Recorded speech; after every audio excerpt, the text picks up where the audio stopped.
welcome to Podtoid. I'm CJ. I'm Chris. I'm Dan. I'm Charlotte and Occams. And this is episode 449. I want to thank you all for joining us for this very special 4-hour edition of Podtoid dedicated entirely to the Avengers War Room presentation. 4 hours of slow, repetitive brawling of the same robots 25 times in a row. It's going to be our best show yet. Just kidding. Nobody cares about that game. But we do have a pretty good show prepared for you today. We're going to talk some Cyberpunk 2077, some Wide Ocean Big Jacket, which is my favorite Cake song, by the way. And we're going to be looking at something called Arizona Sunshine. Unfortunately, we're going to have to do that all without Occams, who is out for the day. But we will carry on, and carry on we will. How are we all doing today? Charlotte, how are you? I'm all right. Yeah, it's been boiling hot though. Like, whenever summer arrives, I think, oh, I'm dead hard me. I've been living in Germany for a few years. I can handle the heat, and then it comes, and I just die within 5 minutes. So. Now, What kind of heat we talking about there? Oh gosh, like the thing is, I only know in Celsius, but it's felt like 31 degrees Celsius. I don't know what that is in Fahrenheit. Can anybody convert between Celsius and Fahrenheit on It's around the cuff? 90-ish. Yeah. Okay. Okay. Not that this is a competition, but I've been dealing with 102 degree temperatures all week. Oh no. Yeah. Around high 30s. You had some earthquakes, right? Yes. Oh, an earthquake. Well, and it's some aftershocks, so really some earthquakes. And fittingly, I watched an old Top of the Pops last night on television, and Martika was on it doing "I Feel the Earth Move." So, who was the presenter? there was 2 episodes. There was one with Bruno Brooks, and one with Nikki Campbell, who's so fucking creepy. That's the guy who was on like Watchdog and all those programs in the UK, right? Yeah. Yeah. But it's funny because they have some presenters on the show where they have more than one, and then they have shows where it's one person on their own, so you can tell how confident they are with who carries the show and who doesn't. Also, we've got past that period now of Top of the Pops repeats where they have to mysteriously cut out huge chunks of the shows from the 70s and 80s. Yikes! Yeah. What those presenters? They never worked here. Oh, the past. Can we ever escape it? No. Also, Janet Jackson was on. How the fuck did Janet Jackson find the time to be on Top of the Pops in 1989? I don't know. She was doing Rhythm Nation, where they're all dressed like the cops in Demolition Man. Rhythm Nation, it's a great album, by the way. Yeah, love it. Is. Imagine going to Top of the Pops and not knowing who was going to be on it, and it was like Janet Jackson. And then maybe you go on, your mate goes on next week, and it's like, I don't know, Living in a Box or someone. And he's like, oh. Who the fuck is living in a box? Oh, never mind. they had like one major song that was called Living in a Box. Oh. Well, so glad Living they named in a a band box. after that. Living in a colourful box. That one. That no one knows.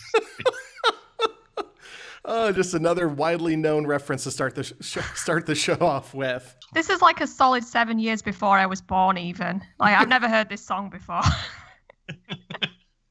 But they show all the Top of the Pops in chronological order on BBC's like digital network at the moment. Okay. So I've been watching it, and it's just interesting seeing like these songs come and go and see who got to number 1 and who stays for ages. And like it's always Jive Bunny at the moment. Like Jive Bunny's at number 1 for like ever. He was at number 1 for like 6 weeks. I don't know if you don't know who Jive Bunny is. It's just old 50s songs remixed together to make one song. Wow. I'm not joking. But it's like Rock Around the Clock, and it's just like, get your glad rags on, jump, and then out of nowhere it's just suddenly like, let's twist again, like we did last. It's just songs smashed together from the 50s, complete with royalty-free footage for a video, and it was at number 1 for like 6 weeks. Wow, that was number 1. Just all these old. Yeah. Oh. It was just like a mega mix of 50 songs, and then as soon as the first one they released left the #1 spot, they just banged out another one with different songs in it, and that got straight to #1 as well. Of all the great music from the 1980s, we're ending the decade with fucking remixes of songs from the 50s as the #1 song. Really? Everything that came out in the 80s, this is what we're going out with. Okay. Good job. The sad thing Good is, job, Britain. like, Jive Bunny are from my hometown, and I cannot think of any better accomplishment that has come out of Rotherham, South Yorkshire, United Kingdom, apart from Jive Bunny. Platinum-selling artists.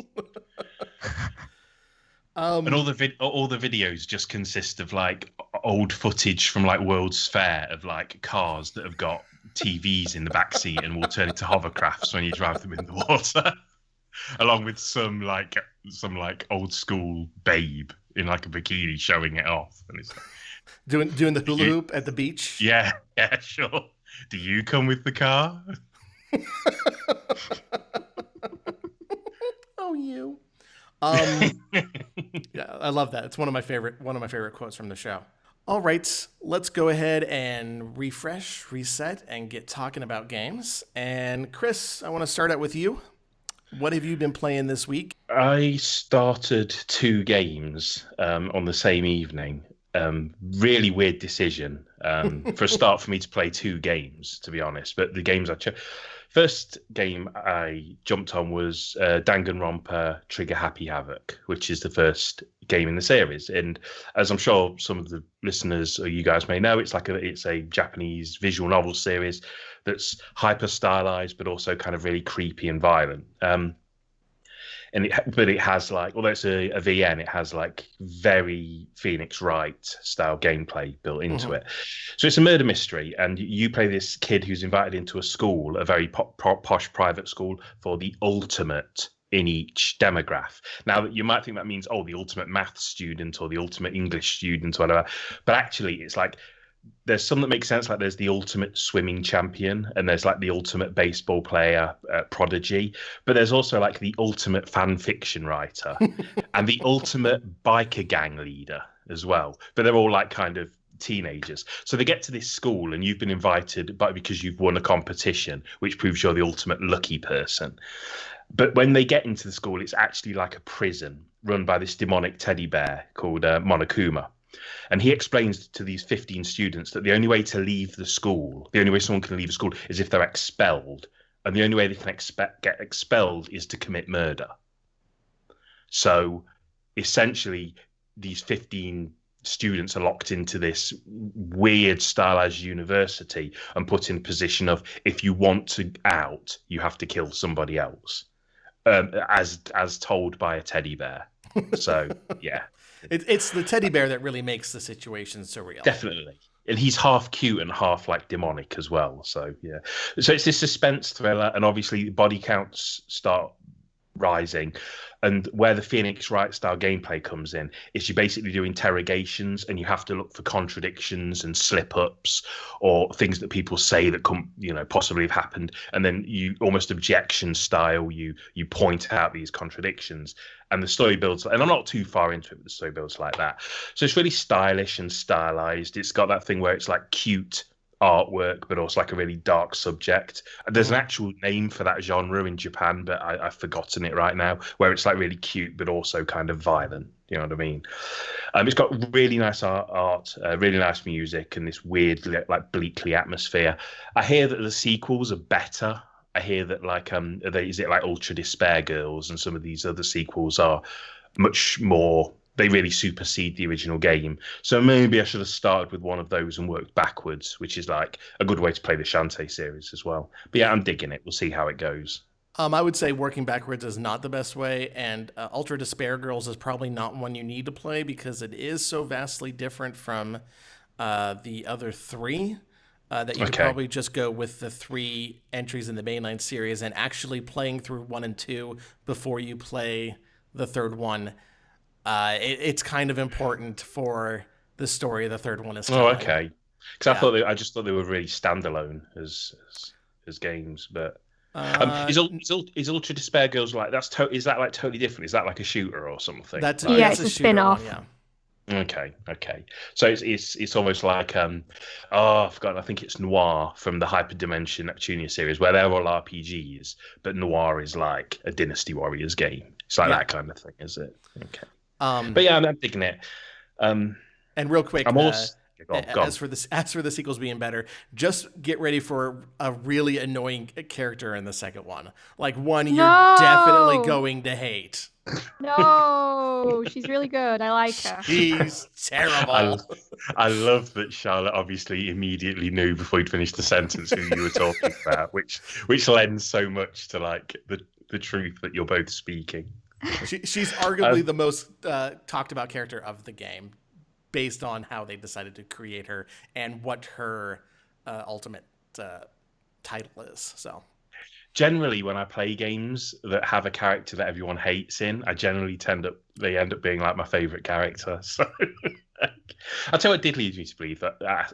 I want to ask you guys though, if you went to this school, what would your ultimate thing be? What's a self-deprecating joke I can make right now? Ultimate eater? I don't know. I do eat a lot. I'm gonna go with ultimate eater. I think based on my cooking yesterday, I'd go with ultimate creator of Yorkshire puddings. Did you see my Yorkshire pudding? I did see your Yorkshire puddings. They were absolutely ginormous. They were absolute units. So I'd go with that. Dan, you in on this? Ultimate gamer. Oh man, that's. I thought it was really fun because I was thinking about this question earlier, and then I thought, well, I'd probably be the ultimate worrier, and then I thought that sounds like a terrible pro wrestler.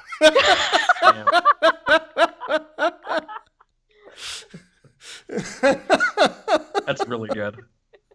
Anyway, on top of that, I've also started playing Persona 4 Golden on PC because I'm not sure about the logic of playing two Japanese stylized school-based murder mysteries at the exact same time. But it is what it is. And it's Persona 4, so it's got great music, probably my favorite soundtrack of the series. I know because I play the dancing games a lot. And there's some neat character design in there. You know, it's Persona. The characters are kind of expected in their tropes. There's a lot of exposition, but it seems to be moving at a fair clip. I think it moves a little faster than 5, which obviously one of my biggest problems with 5 was that it didn't know when to shut the fuck up. Mm-hmm. I like the kids and I like the small town village because it makes a nice change from the sprawling metropolis that was in Persona 5.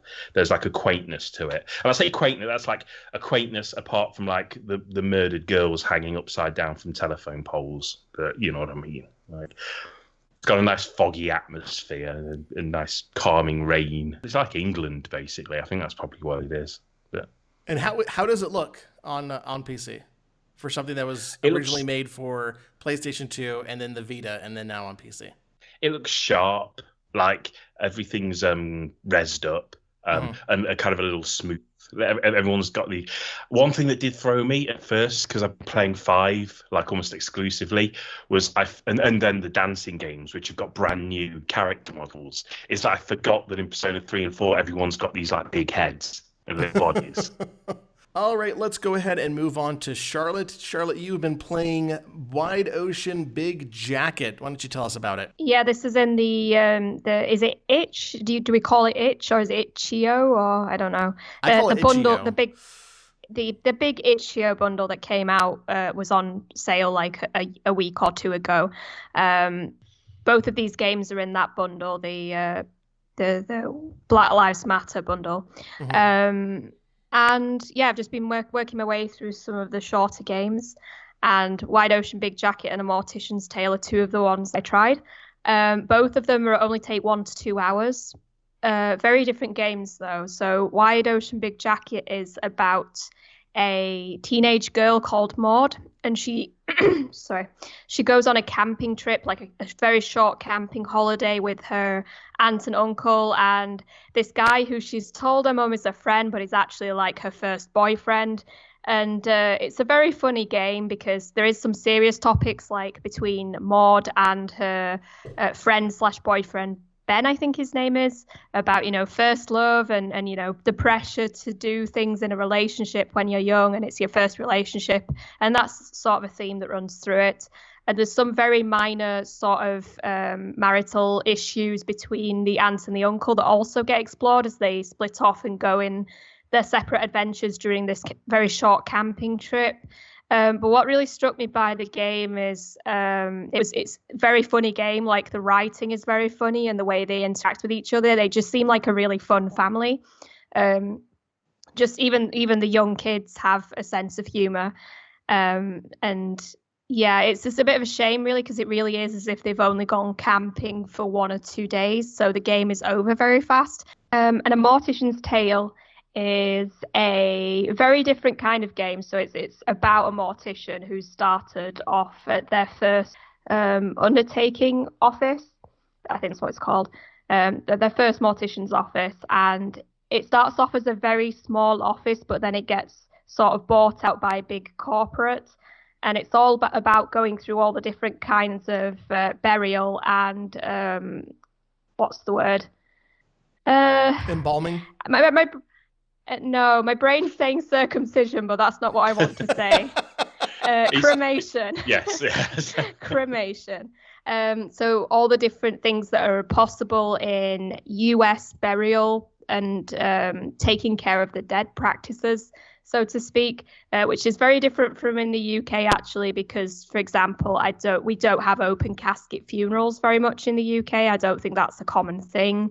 So it's interesting to go through. Basically, it goes through step by step. Like, there's a family whose loved one, they don't want them to be embalmed, and then there's one where they want the full embalmment and open casket, and then there's one where they just want cremation.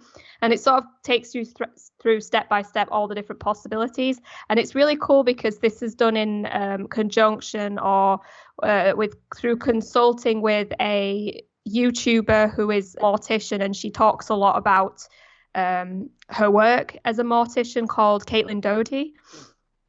And I'm a big fan of hers, and it literally goes through stuff step by step that she's talked about in her YouTube videos. So it's almost like a sort of potted guide to what burial practices are like in the US. One minor criticism I have of the game is that it's a bit... it overdoes it a little bit on the corporate is bad side of things, because it's very much like, oh, the guy that you're writing to is like a CEO and he's very bad and he talks like to you like you're crap, and it's like that. I don't think that happens.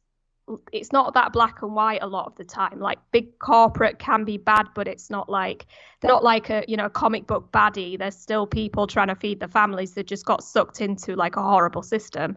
So It does feel a bit black and white like that. But for 1 to 2 hour game, that's kind of negligible. So I think on the whole, it was very worthwhile playing, because it does sort of take you through what Caitlin's all about, and it's basically like another way to experience some of her videos. And also, it's just very compact, and it tells its story very briefly, but also very well, which is also similar to Wide Ocean Big Jacket. They both have a moderate amount to say, but they do it very well. So. I bought the bundle, so I might as well give those a shot one of these days. Wide Ocean Big Jacket is one I've been meaning to try for a while, since I think it was either Brett or Jordan did the review for it on our site and gave it the thumbs up. So yeah, so I guess if you bought that bundle, and we know a lot of people did, there's 2 games to check out. Let's go ahead and move on to Dan. Dan, what is Arizona Sunshine? Arizona Sunshine is another VR game in my continued VR training and nightmare fuel of Jack Thompson. And it's a zombie game. It's set in Arizona, obviously, with some great narration, by the way, throughout the game itself by the character who calls zombies Freddy's. And yeah, it's a very early release. I'm going through my VR backlog by release date and release order. So a lot of these games are very short or extremely janky. But in this case, it's a mix of both. An example of that is playing this game in cooperative multiplayer, which is why I bought it, because I figured, like, a co-op zombie shooting game, that sounds like fun. That sounds like a good time with my one and only friend that has VR. And the moment we saw each other's character models, we burst out laughing, because for whatever reason, I don't know too much about game development on on a specific level, especially when it comes to VR and how to animate player character models. But this gives me the impression that they didn't really know too much either, because they animate the head and the hands, because that's obvious enough with VR tracking, and it's tracking the hardware. But the rest of the body just tries to keep up, I guess. So my friend is like moving across the screen. The legs are going off to the side somewhere, and he's like trying to walk. It looks like a nightmare. And sometimes if you adjust like your height, the neck will just grow. So my friend had to like get out of his seat and adjust his height. So suddenly his character's neck was going like 3 feet into the air.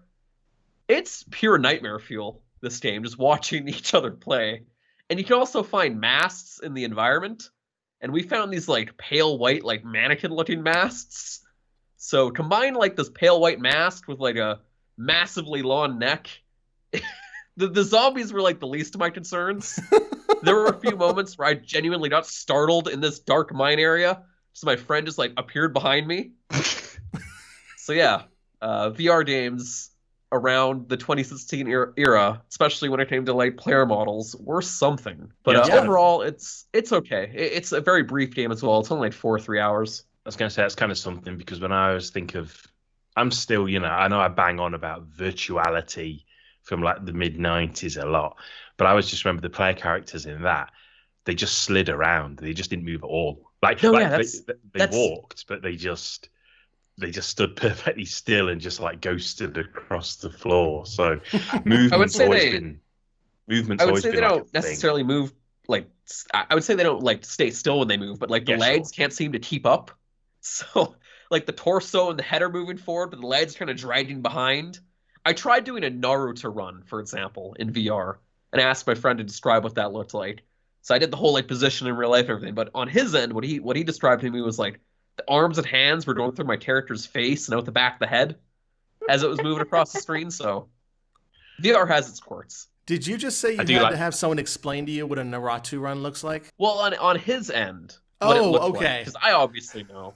But like I'm doing the motion and everything, but on his end in VR and him seeing my player model, the arms were going through the face and like out the back of the head and everything. It looked like an absolute nightmare. So a real Naruto run then. Yes. I was going to say, I do get a massive kick out of the idea of like you getting jump scares just out of like the other player. Like you turn around and you're just like, we kept doing that to one another. We kept finding masks throughout the environment. So they're all over the various levels, and you can like swap out these different masks. And we were finding all kinds of like just random masks, and then like trying to look behind hallways or something, and then go behind a wall and wait for them to come by the wall, and then just stand there and see if they get startled. And it worked a lot. Give it another 70 years, and we might have gotten this down. We might have found the purpose of VR gaming in 100 years or so. But that said, like coming off of Half-Life Alyx, which was my first VR game, the bar was set really high. Right. Even things like climbing a ladder. I remember thinking like, oh, this is pretty neat in Half-Life Alyx. Can't wait to see what other games try and do this. 99% of the games I've played, it's just like, oh, you teleport up the ladder. Right. They didn't even try. I swear, I'm not shitting on VR. I'm not shitting on these games or the people who make them. I think it's wonderful that we branch out into these things. But I just love that like it's 2020 and we're talking about like, I've got this VR game.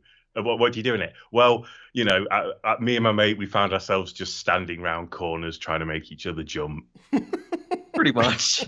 It's supposed to be a zombie game, but we found a whole other game with it, so. All right, let's go ahead and wrap up with me.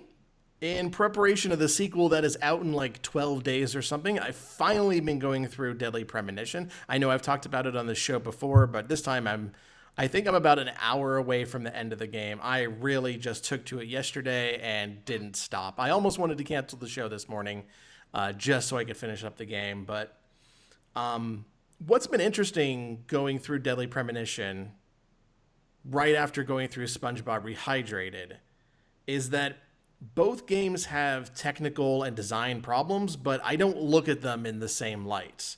Like, I would never give Deadly Premonition a 6 the same way I did SpongeBob, even though it has, crashed on me a half a dozen times. The layout of Greenvale doesn't make any goddamn sense. the driving controls are atrocious, and Agent York spends the entire game walking like he just took a shit and is slowly making his way to the bathroom.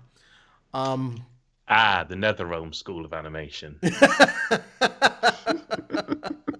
But I also wouldn't give it a 10 out of 10. Sorry, Jim, but because those problems still do exist. But I was looking at the games back and forth to try and figure out why I look at one with reverence. I think it has to do with just the fact that Deadly Premonition is interesting. Like, that's it. It's interesting, and it's fucked up, and it's always like pushing me to continue the story because the story is so good, and I want to see what grisly death it has planned for me next. I know Twin Peaks is the obvious point of reference for this game, and I don't know if this show is even around when it was on, but a lot of the deaths in this remind me of Criminal Minds. I don't know if you guys get that out in Europe, but that's a very fucked up show, and I'm seeing the spirit of it, at least in some of the deaths that you get in Deadly Premonition. It's not just the narrative that I'm loving. It's the characters, because I've always loved when Japanese creators try to make a game about America without really knowing that much about it, because you always get something that is just completely off. Like Earthbound is completely off. Yokai Watch 3, which takes place partially in, I forget what it's called, like Big Bird USA or Hamburger Country, whatever it is, whatever their joke name for our country is. It's just slightly off. And that you have a game that is fueled by what Swery has seen of America in imported television shows and movies. That's why everything here feels so familiar. That's why Diane feels like she fell at a Basic Instinct. Or why you have fucking Keith Ingram, who is just this weird rockabilly guy who never stops bobbing his head no matter what the fuck he's talking about. Always making me laugh. He's so dumb and he's so good. And really, that Sinner sandwich sounds so delicious. So says Mr. Andreessen. It does. I want to know what kind of cereal they use on it now, because that's going to make or break the sandwich. I think my biggest takeaway from the game is that initially I thought that people only loved it ironically, like The Room. But that's just not it. It's the game is so interesting. The characters are so unique. The narrative is so thrilling that it legitimately raises the rest of the product. The product that can be often broken, can feel like it's unfinished, can baffle and bewilder you with its execution.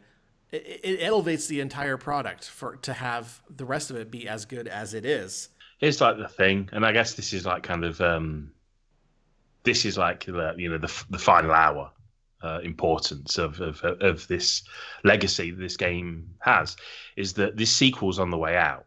And this week they released footage of it, and it kind of looks garbage. Like, the frame rate's terrible, and the skateboarding stuff kind of looks like it janks along and isn't very well animated.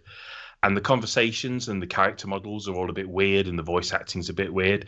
And this is where it becomes a really interesting thing, because it's like, I always have this line, which is kind of like this motto, which is like how much do you pay for irony before the joke's on you?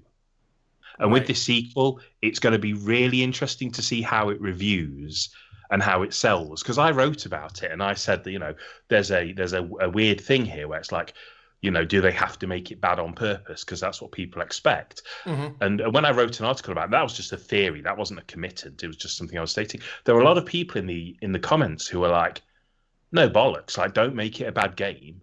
Make it a good game. I want to play a good game. I want Deadly Premonition 2 to be great. But it looks like the game might not be very good. But then are people going to be like, this is exactly what we need from it? So it's going to be really interesting to see whether like people are like, oh, it's so janky and it controls terribly, how wonderful. Or whether people are like, I kind of wanted them to make a legitimate high quality product. And I think it's going to, I guess it depends on what you want from it, and it's going to be about $35, right? And like whether you think it's worth that. It's more than, it's $49. It's $50, is it? Okay, I thought it was like half price, but no. I think it's going to be crazy interesting to see whether people are going to pay $50 and go, ha, look, it's rubbish. We'll see, I guess. Well, I think I had that thought as well, because I was hoping that the problems with Deadly Premonition was completely tied to its use of the physics engine, and the developers admitting they didn't really know the best way to use it in making this open world game. But then I saw that the developer of Deadly Premonition 2 is Toybox, and they're not really known for making technically sound games. Like, they've made Little Dragon's Cafe, which is a very cute game. I very much enjoy it, but it's also one that has frame rate issues that blemishes the otherwise beautiful gameplay that they have.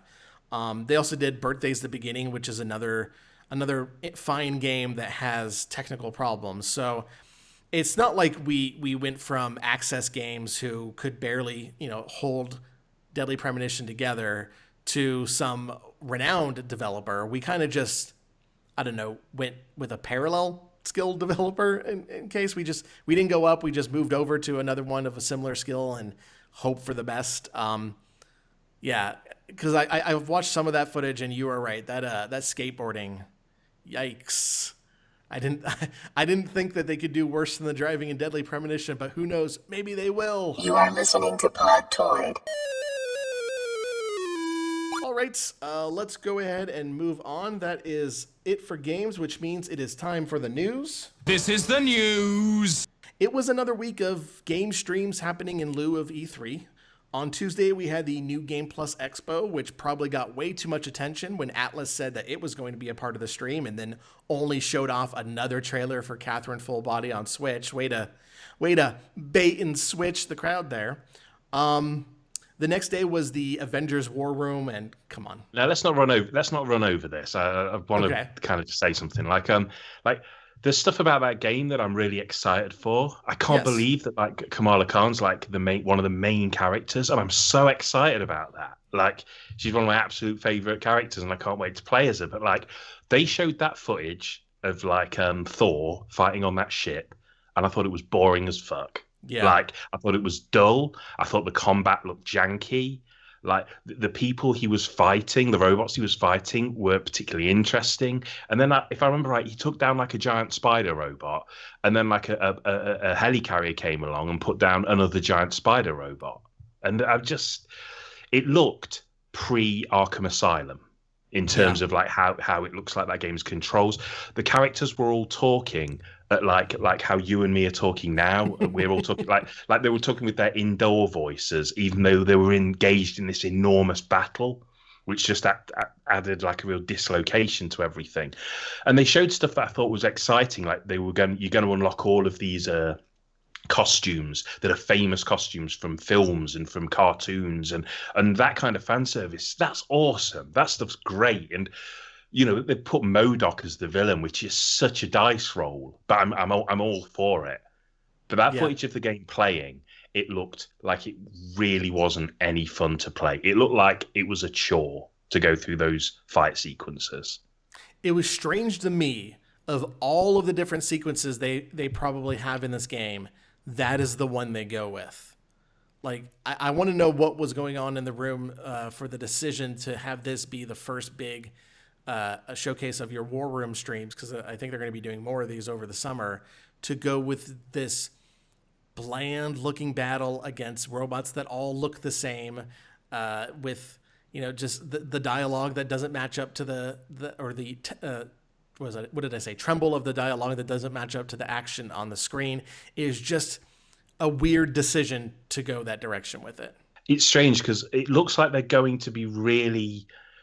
The game's really going to pride itself on the legacy of Marvel, and it's going to really pride itself on the legacy of the Avengers, and it's going to pull in all these characters. I'm sure there'll be a lot more villains show up. We know that Taskmaster's in it, and they're going to have all of these costumes that are like, oh, these are the costumes that you've not seen since that one issue that came out in 1976. And that stuff's all great, but I'm just really worried that underneath all that, the actual thing that you'll have a pad in your hands controlling is just going to be really dull. I thought it looked like, and I'm not the only person to make this distinction, I thought it looked like the Lego games, but with like a non-Lego aesthetic, where you're just mashing attack until everything's dead. I'm personally just salty as hell because Deus Ex was shelved in favor of this franchise, in favor of this Avengers thing. So R.I.P. Yeah. But because I think we're all kind of like Marvel fans to some degree or whatever. But it's like, not Charlotte. I am very quiet for a reason. I am sorry, but it's just not my thing. But like, I don't know. It's one of those games where no one like wants it to be bad, and on paper it can't be bad. Like, because in the same way that Dawn of Justice or whatever, or Batman versus Superman, that can't be bad. It's got Batman, Superman, and Wonder Woman in it, but it just, something goes wrong in the baking. I hate. I've said this before. I hate ragging on games before they come out, because like I grew up reading magazines, and kind of the rule in magazines, in video game magazines, was you never really shit on anything during a preview. It's when the game is out and it's in the open and people are playing it that you then like, okay, this is what the game is.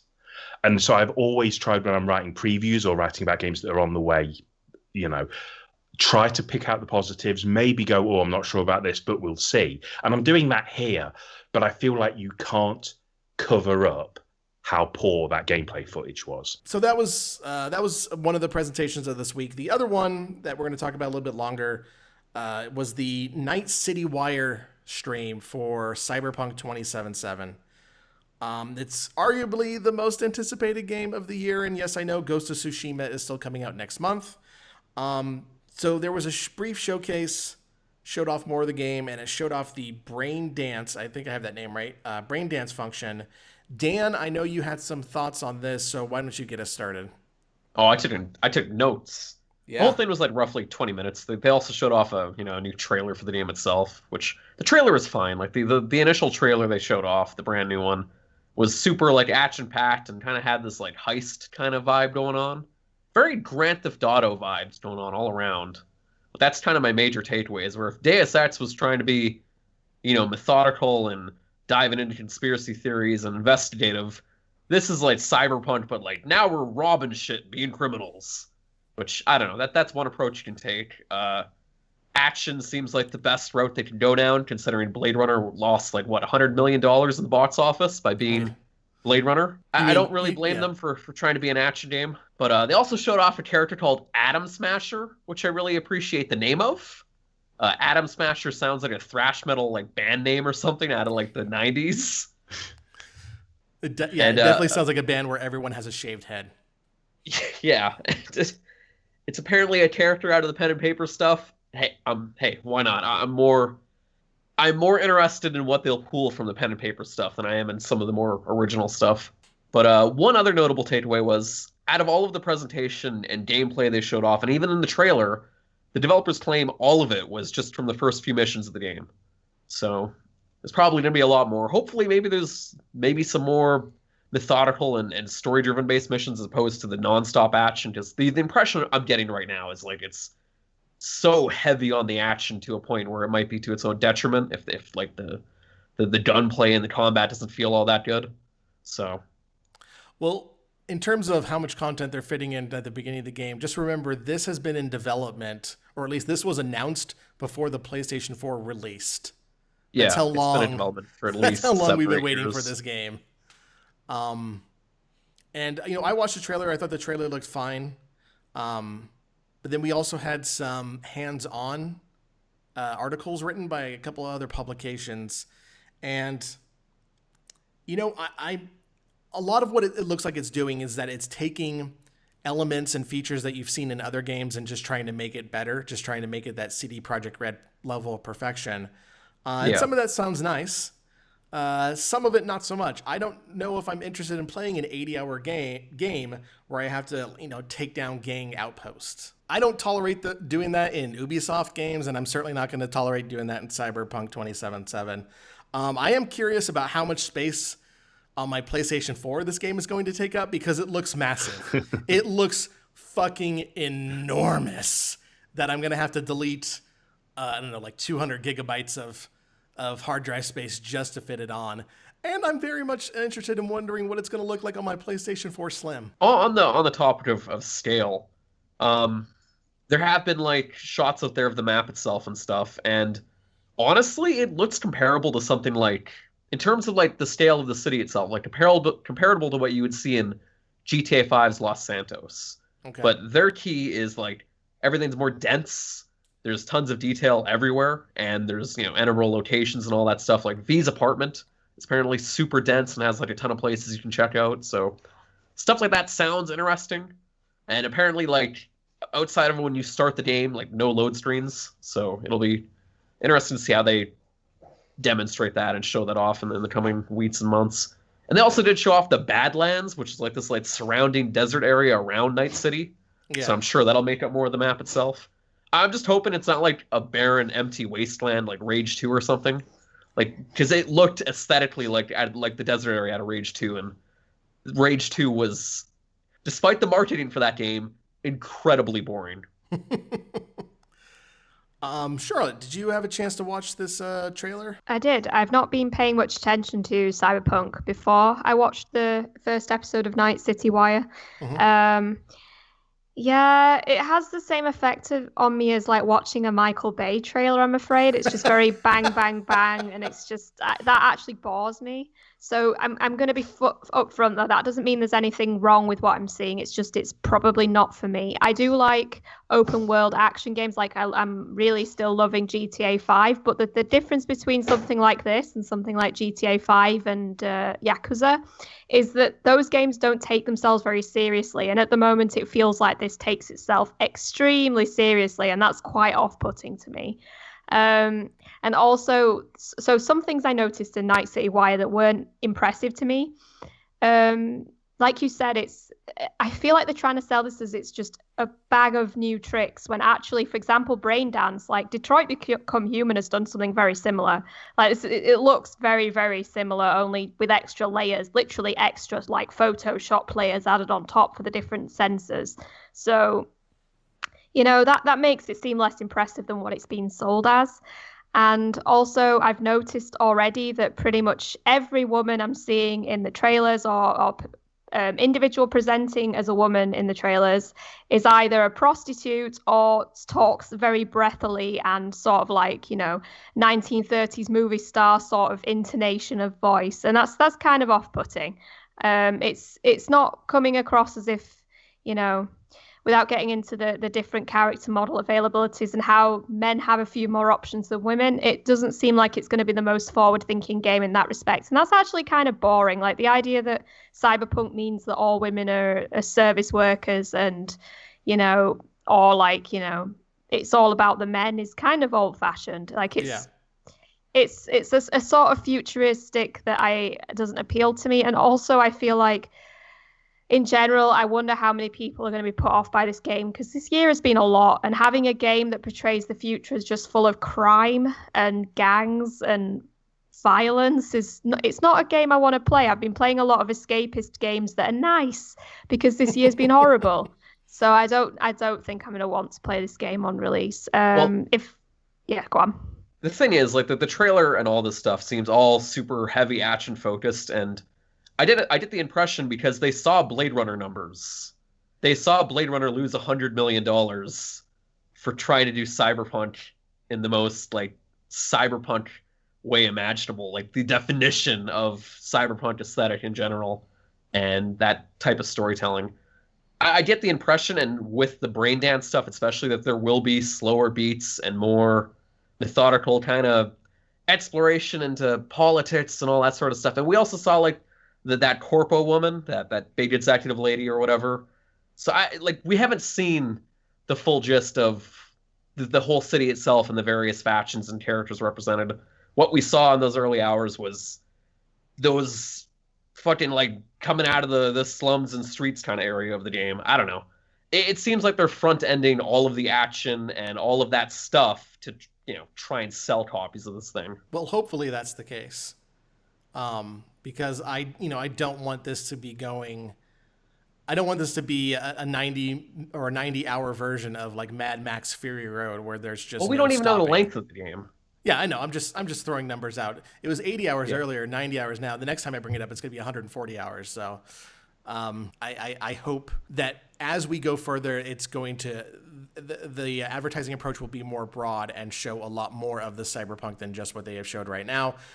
Because as you said, it's very much focused on kind of just a certain demographic that probably not a part of, and that includes me. I have hope for it. I think it'll be worth playing, but as of right now, it's not getting me to the point where I'm excited that I have to buy it right when it comes out. Not like Final Fantasy VII Remake or something. So yeah, and to add to the criticism, I'm shocked how hard they leaned into the brain dance stuff. Like the bulk of that presentation was going over like this Batman Arkham Detective mode, and I was just sitting there like, all right, cool, what's next? And then it was over, and I was like, oh, okay. They showed us a detective mode thing for like 20 minutes. That kind of definitely took me out of it as well. My only thoughts regarding this, like what we're talking about, is that Blade Runner 2049 is one of the best films of the last decade. I don't give a shit how little money it took. It's fucking awesome. Transformers films take like $3 billion. Who gives a crap? They're a piece of shit. Blade Runner 2049 is fucking great. Yeah, I'm not saying it wasn't great, though. I'm just saying, like, I get the impression that they loved that movie, but I also get the impression they want to make money. Right, sure. And do you make money with cars and guns? Exactly. I guess so. And customization options like face tattoos and different hairstyles and junk. If the length and whether or not you're cut or uncut, that is apparently a thing that was confirmed. Well, I'm just hoping of all those types that they have, that they care about people who had their dick stabbed last December, and they cover them too. 5 different types of pubic hair, which I assume is just going to be shaved, trimmed, lightning bolt, permed, and then the John Lennon Yoko Ono Unfinished Music Volume 1 album cover. It's a reference there for our music lovers. 2 dick types, only 1 vagina type. Oh, and they're also making an anime. Oh, yes. It comes out in like 2 years. Yeah, from Studio Trigger, which, that's exciting. That's the Kill la Kill folks and Little Witch Academia. They do great stuff, but it's so far off that I felt it was a little weird to be like, we're making an anime, but we have nothing to show. And also, it always worries me a bit when they're like releasing follow-up stuff before they've even released the first thing. Because what if it turns out, like, it's probably not going to turn out to be an absolute catastrophe, but what if it's not as lauded as they expect? Like, it smacks of overconfidence to me. Even if it's kind of not, I feel like you should hold that back until you've released the game at least. I don't know. Especially if it's coming out in 2022. I think they're extremely overconfident. Maybe to their detriment, I don't know. But from what I saw from like the E3 numbers from last year, something like the total combined viewage of all the Cyberpunk stuff they showed off last year, and mind you, this also includes like the Keanu Reeves entrance and all that stuff, was something like over 70 million views. And they've been like following the tracking of this stuff and all that. So I'm assuming there are some like crazy good marketing people over there that have a rough idea of how this will sell. And I get the impression they are going to build this thing into a franchise. There's already talk of a multiplayer, either like follow-up or add-on coming in 2021 possibly. So they have plans, it seems. I would say being confident about Cyberpunk 2077 enough to give it an anime series and everything else they're doing is probably a bit more warranted than, say, the developers of Mighty Number 9 doing the same thing. That is it for our show today. Before we go, Chris, do we have any community shout-outs? Yes, we'll shout out to every Saturday. I put out a post in the morning that's just, what have you been playing? And I've been doing it every Saturday for a couple of years now. And it always gets such a great response from our community, like almost guaranteed 300 comments every week. And that's really important to me, just in terms of seeing the site. Even people who don't rarely comment or don't visit the Q posts or don't visit the forums, or everyone seems to come in to kind of just fill out that this is what I've been playing, this is kind of what I think about it, I might move on to something else, or I'm still playing this, I'm still chipping away at it. And for that post to get like so many comments every single week, it's just warming to me to just see how many people are still playing games from all over different time zone, from all over different time periods. It's not necessarily new games, and to see all these different views about it. it just always warms my heart to see how embedded our community is still in gaming. Because, you know, it's easy to fall out of love with gaming and then fall back in with it and then drop off or not find the time. But people always show up to say, I'm playing. And some of y'all are like, fucking, I'm playing these 6 games this week. And I don't know how you're doing that. But, you know, more power to you. So community shout-outs, just thanks to everyone who comes into that post every Saturday morning and just shares with us, like, what it is you're enjoying or not, as the case may be. Yeah. Our community is the reason we do this show. So thanks, guys. And that's a great shout-out. That is it for this episode of Podtoid. On behalf of Charlotte, Chris, Dan, and myself, thank you for listening. And don't forget to subscribe on iTunes, Google Play, Spotify, Podbean, or the Destructoid YouTube channel.